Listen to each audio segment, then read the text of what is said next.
Yo no soy un adorador de la ley, no creo que la ley sea la solución. La fenomenología del fin es un libro del teórico de la cultura italiano Franco Bifo Berardi, publicado en 2011. En esta obra de 350 páginas, el autor nos ofrece varias reflexiones en torno a la situación actual del mundo y la crisis de la cultura occidental en la que estamos envueltos. Pero por sobre todo, ¿cuáles son los efectos que esto tiene en nuestra vida cotidiana? En este texto, Bifo no busca tratar temas menores, sino que cuestionar de lleno algo tan crucial para nuestra vida como lo es nuestra capacidad de sentir y la disolución de la concepción moderna de la humanidad implicada en este proceso. Mujeres y hombres viven, sufren, intercambian bienes o tienen relaciones de la misma manera en cómo lo hacían antes de la filosofía posthumanista, pero algo cambió en la forma en cómo se perciben a sí mismos y a los otros. Hoy vamos a hablar de un cambio de paradigma antropológico sin precedentes y de una transición tecnológica que cambió la forma en cómo fluye la información, nuestra empatía y nuestro vínculo con la sociedad.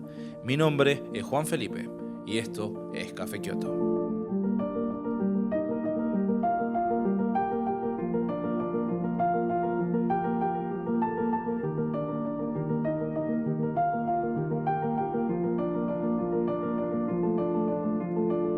En primer lugar, y porque Berardi insiste en explicarlo, es importante destacar que el título de la obra, Fenomenología del fin, es, en sí mismo, una declaración profunda y, a su vez, nos adelanta mucho más de lo que suelen hacer los títulos regularmente. El término fenomenología se refiere a la filosofía que estudia la experiencia subjetiva de la percepción, el estudio filosófico del mundo en tanto se manifiesta directamente en la conciencia, mientras que fin se refiere a algo que está llegando a su fin, que está terminando. Con esto, Berardi sugiere que la forma en cómo hoy experimentamos el mundo, esa experiencia subjetiva de la cultura contemporánea, está en su fase final, en su agonía. El texto se divide, además de esta introducción, en tres partes: la sensibilidad, el cuerpo del general intellect y la subjetivación, a través de las que se va a ir extendiendo esta idea presentada al principio del texto. Estamos atravesando una mutación antropológica en nuestro presente histórico que Bifo define como una transición de la infoesfera alfabética a la infoesfera digital, reflejada en un desplazamiento del modelo cognitivo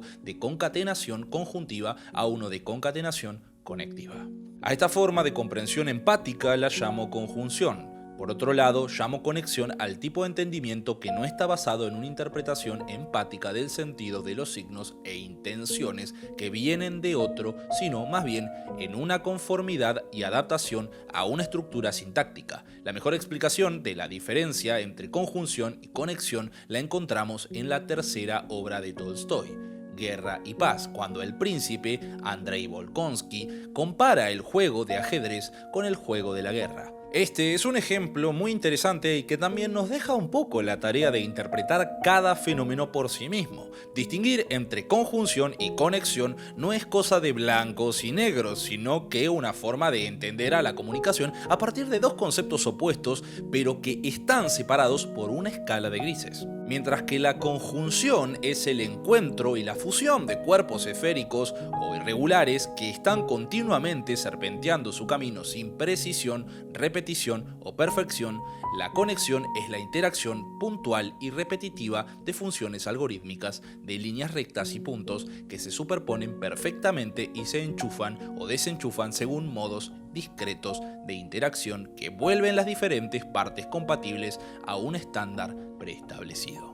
Esta es la mutación antropológica de la que nos habla Berardi. La conjunción es el encuentro de cuerpos de toda la vida, mientras que la conexión es este enlace entre personas y máquinas cuyo mensaje solo puede ser descifrado por aquellos que compartan el mismo código sintáctico en que el mensaje fue generado, atado necesariamente a funciones algorítmicas. La problemática planteada por Bifo es de un orden semiótico y trata de pensar estas transformaciones sobre cómo procesamos aquellos signos que no pueden ser verbalizados. Esta parte está subdividida en 3 capítulos y aunque por momentos puede ponerse un poco extraño, el autor consigue encauzarnos rápidamente al punto de su reflexión. El término piel, por ejemplo, que en este caso tenemos que entenderla como eso que está entre nosotros, nuestro cuerpo, y el mundo exterior, es a través de lo que experimentamos el mundo. La piel alimenta el cerebro con percepciones del mundo y, a cambio, este suministra a la piel de sensitividad, inclinaciones estéticas y tendencias. Deseo. El deseo no es la necesidad de algo, sino la creación sensible del mundo en tanto entorno cargado de sentido estético. Con esta parte, Bifo pretende guiarnos hasta abordar la genealogía estética de la globalización y, como primera parada, nos explica lo que él denomina como piel global, una metáfora que busca representar la forma en cómo el mundo de la modernidad occidental experimenta el mundo. Este capítulo aborda un amplio abanico de ejemplos por los cuales se pretende señalar esto mismo alrededor del mundo y a lo largo de la historia. El suicidio en Corea, el fenómeno hikikomori, la desidentificación japonesa, la espiritualidad rusa, el bolchevismo y la depresión, el devenir americano y hasta la pornografía. Formas en cómo el cuerpo y los sentidos son reprimidos. Otro punto importante de este apartado es cómo nos habla de la frigidez de la abstracción, un proceso creciente que transforma nuestro cuerpo en un objeto aséptico, es decir, que no se compromete o no muestra emociones ni expresa sentimientos. El sexo es reemplazado con la pornografía y el mantenimiento psicofarmacológico como un sustituto de la felicidad.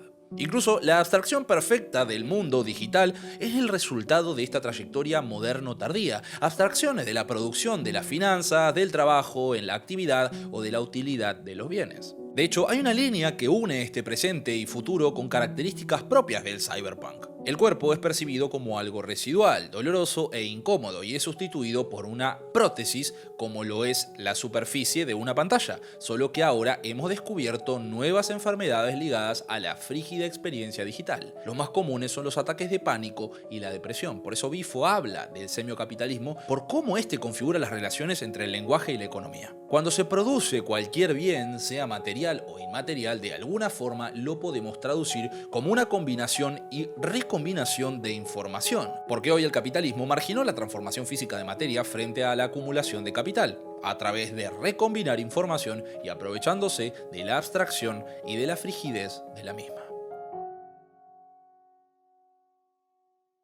La segunda parte del libro lleva el nombre de El cuerpo del General Intellect y abre advirtiendo al lector con una interrogante. ¿Cuál es la historia de la relación entre la potencia tecnocientífica y el cuerpo social? ¿Y cuál es la genealogía del capitalismo financiero desde el punto de vista del lenguaje y de la evolución técnica de la producción? Si intentamos cartografiar el panorama estético contemporáneo, nos vamos a encontrar con una imaginación profética oscura e inminente. ¿Quién no pensó de cara al futuro, y anclándonos en características del presente, un porvenir apocalíptico, distópico e indeseable? De evolución social, de decadencia física y de neurototalitarismo. Pénsalo de la siguiente forma. Para Berardi, el lenguaje y el dinero tienen algo en común. No son nada, pero a su vez mueven todo porque su valor es del orden simbólico. No hay una propiedad física inherente que le permita transformar la materia como si lo puede hacer una hoz o un martillo, sino que pueden hacer que la gente actúe de una determinada forma, hasta incluso hacerla trabajar para que efectivamente transforme esas cosas físicas. En esta parte, Berardi explora cómo la era de la información y la tecnología ha afectado nuestra relación con nuestros propios cuerpos y la percepción de nuestra realidad. El concepto del General Intellect deriva de las ideas de Karl Marx sobre la acumulación de conocimiento y habilidades en la sociedad y cómo estas facultades colectivas influyen en la producción y en el trabajo. El autor toma este concepto y lo utiliza para analizar cómo la tecnología de la información cambió nuestra relación con el entorno y nuestras experiencias sensibles. Berardi argumenta que en la era digital nuestra atención se desplazó hacia el General Intellect en lugar de centrarse en nuestras experiencias físicas y sensoriales. Esta desconexión entre mente y cuerpo nos llevó a perder parte de esa sensibilidad y de nuestras capacidades para experimentar el mundo de manera auténtica y significativa, lo que obviamente trajo consecuencias negativas a nuestra salud mental y emocional. El estar constantemente expuestos a la información y a la necesidad de estar siempre conectados conlleva un aumento de estrés y la ansiedad. Pero paradójicamente también puede generar una sensación de aislamiento y soledad, a pesar de estar más conectados que nunca. Y me van a saber entender perfectamente. El discurso teórico que sostiene a esta tecnología económica puede ser definido como ideología, en el sentido propuesto por Marx, quien no fue un economista sino que un crítico de la economía política. La ideología es, de hecho, una tecnología teórica que pretende promover determinados objetivos políticos y sociales. La ideología económica, como toda tecnología, no es autorreflexiva y, por lo tanto, no puede desarrollar una autocomprensión teorética. no puede reconfigurarse en relación con un cambio de paradigma. Bifo nos advierte una vez más de este nuevo nivel de abstracción financiera. El paradigma económico de la modernidad industrial, donde se produce y vende una mercancía y sobre el que Marx construye sus teorías del plusvalor, poco a poco fue mudando hasta llegar a esta modernidad tardía en donde la acumulación del capital ya no requiere necesariamente la producción de bienes útiles y materiales. La monetarización y financiarización de la economía representan una transformación partenogenética de la creación del valor. El valor ya no emerge de una relación física entre el trabajo y las cosas, sino de la infinita autorreplicación de los intercambios virtuales de nada con nada, cuyo resultado es más dinero. Bifo nos habla de cómo cambió aquel paisaje urbano de la segunda revolución industrial, que estaba plagado de fábricas con sus maquinarias y sus trabajadores, por el de ahora, el del siglo XXI, donde la máquina se internalizó. El General Intellect también posee un cuerpo sensible y sensitivo, compuesto por trabajadores cognitivos precarizados, y para Berardi es precisamente ahí donde está el punto débil de la Matrix. La única salida del proceso de dominación total del cerebro social, del neurototalitarismo que se percibe hoy en día como una falta inminente de posibilidad. Porque detrás de la pantalla siempre habrá un cuerpo sensible que no puede traducirse en algoritmo. La ciencia se había incorporado a los automatismos de la tecnología, desprovista de la posibilidad de cambiar las finalidades que guiaron su operatividad funcional. La aplicación intensiva del conocimiento en la producción condujo a la creación de la tecnoesfera digital, la cual generó efectos de un potencial extraordinario. Para cerrar esta parte, Berardi introduce el concepto de efecto enjambre para describir la forma en cómo las personas se conectan y actúan colectivamente en la era de la información y las redes sociales. Está inspirado en la idea de un enjambre de insectos donde cada individuo se mueve y se comporta en función de las acciones y las señales de los demás, formando un conjunto coherente a pesar de no existir un líder central o una estructura jerárquica. Si bien este fenómeno puede tener un impacto positivo en la organización y la movilización de movimientos sociales, también puede generar polarización, desinformación y pánico colectivo. Pero de esto ya hemos hablado en el pasado y les recomiendo mucho que vayan a chequear este video ensayo para una comprensión mucho más amplia del fenómeno. Críticamente, es importante considerar cómo la perspectiva de Berardi en el cuerpo del General Intellect nos invita a reflexionar sobre nuestras propias experiencias en la era digital. Su análisis del impacto de la tecnología y la información en nuestras vidas destaca la importancia de encontrar un equilibrio entre el mundo virtual y nuestras experiencias físicas y sensoriales.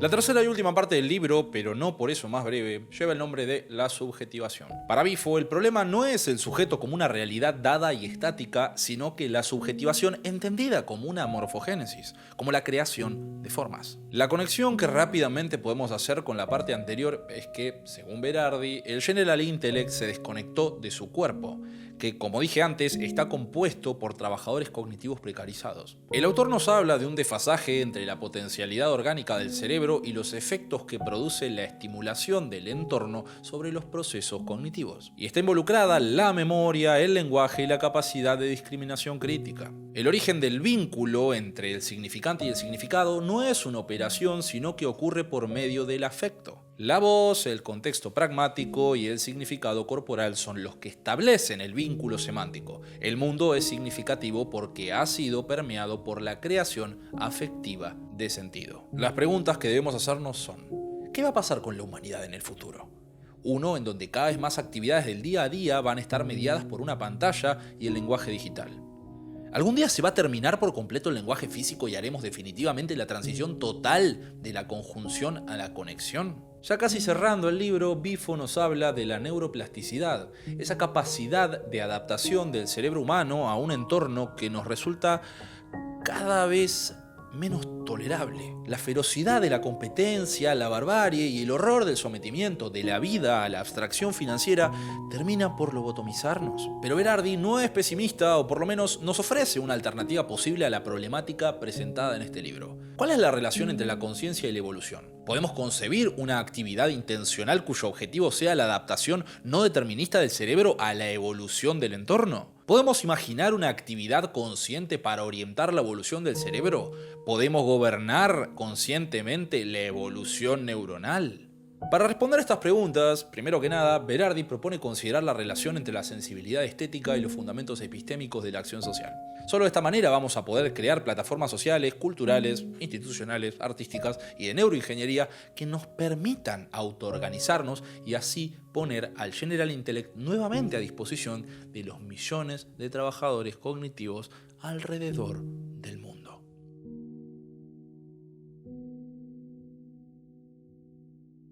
Las reflexiones finales que saca Bifo al final del libro son muy interesantes, más que nada porque las respuestas que se suelen dar a estos problemas terminan conduciendo a una elección reaccionaria, ludita o tecnofóbica. Para Berardi, la resistencia a esta mutación en curso es inútil.